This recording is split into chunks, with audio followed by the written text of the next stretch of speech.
ہندی اسلام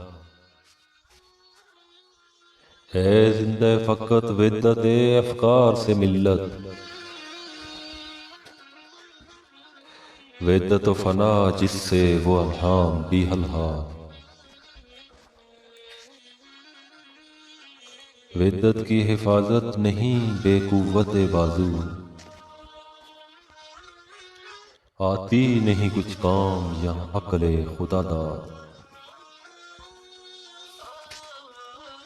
اے مرد خدا تجھ کو وہ قوت نہیں حاصل، جا بیٹھ کسی غار میں اللہ کو کر یاد، مسکینی و محکومی و نومیدی جاوید،